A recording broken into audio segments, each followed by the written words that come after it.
May alam ka ba na nagsisimula pa lang umarangkada ang pag-asenso, pero pabagsak na agad? Ha? It did not even reach his prime. Halimbawa, negosyante ka, pa-asenso ka na sana no? You are on the road to success.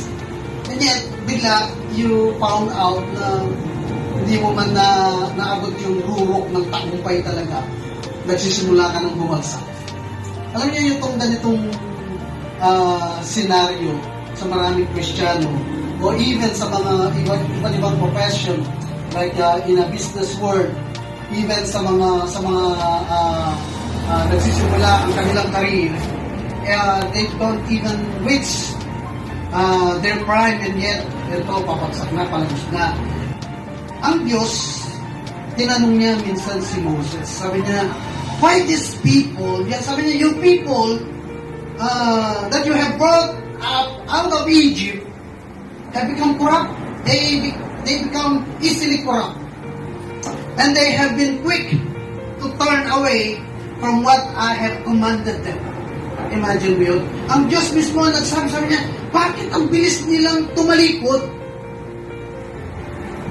Yung mga miracles na kanilang right before their eyes na nakita nila ang ginawa ng Diyos sa bansang Egypt, para bang walang talab yun.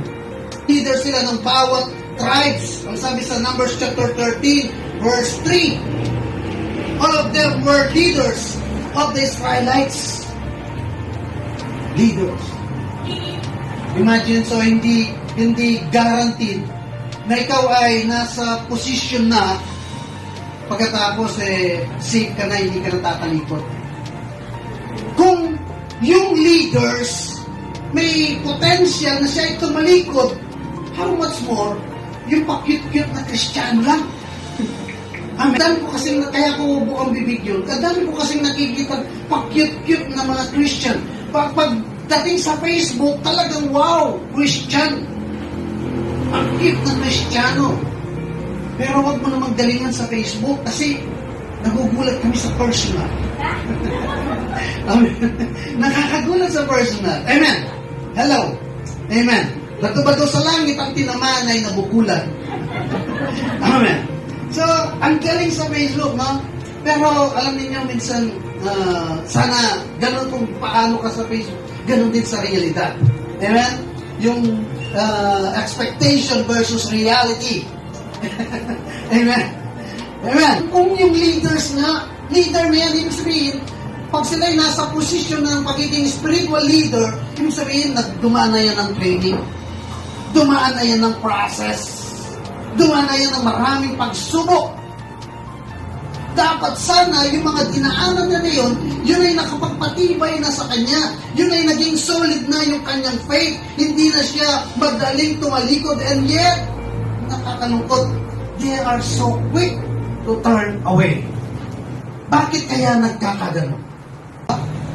Pagka narinig mo na sa isang Kristiyano yung,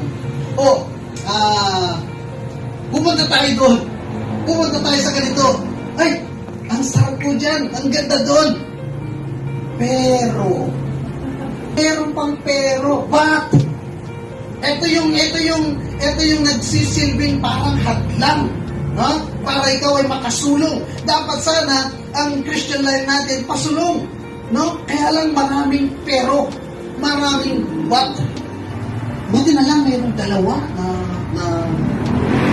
na experience nila ang Diyos. Merong dalawang minority na kung saan subok nila ang Diyos. Merong dalawang minority na kung saan ay tumayo sa katotohanan. Amen? In the person of Joshua and Caleb. Alam ba ninyo si Joshua? Si Joshua, siya yung nung nakikipag-usap ang Diyos, nung nakikipag-usap ang Diyos kay Moses, nandun si Joshua. Pinagmamasdan niya at pinakikinggan niya ang pag-usap. Sabi niya, nakakamangha. Na mismo si Joshua, nasaksihan niya kalwalatian ng Diyos. Na-experience mismo ni Joshua, bagamat siya ay parang sampid lang, para bang siya ay parang nandun lang sa sulok nakikinig. Pero yet, Namamangha siya. Ang sabi, tapos nang mag-usap ang Diyos at saka si Moses, pero si Joshua nananatili sa presensya ng Diyos. Amen. Kung naranasan mo na ang presence ng Lord, you are not quick to turn away. Remember, meron kang promised land. Ang destiny mo, hindi yung babalik ka. Ang destiny mo ay yung promised land. Kaya, there's no good reason enough para ikaw ay back out. There's no good reason enough para ikaw ay muling tumalikod, bumalik sa dati. Ang ikaw ay napagod, magpahinga lang. Pahinga lang. Pero tayo ka uli at patuloy. Your destiny is your promised land. Hindi mo destiny yung mag-back out. Hindi mo destiny yung bumalik. Amen? Ba't ako? Amen? Ba't ako? Okay, ang daming dahilan. Piruin mo, yayayain mo lang, invite mo lang mag-church. Wala namang masama sa church, di ba? Mapapabuti ka nga. Mapapabuti ka, may encourage ka, mapupusbus ka ng Holy Spirit. Pero bakit parang ang hirap? Amen. Imagine mo yun? Ang baba ng tingin nila sa kanilang sarili. They don't even realize that God is with them. They don't even realize, sabihin mo sa iyong katabi, do you realize that you are a child of God? You are a child of a king. Amen? So, walang dahilan para mag-back out. Walang dahilan para matakot. Walang dahilan para tingnan mong mababa ang iyong sarili. Amen? Yung creator ng universe, yung creator ng nakikita mong napakagandang daigdig.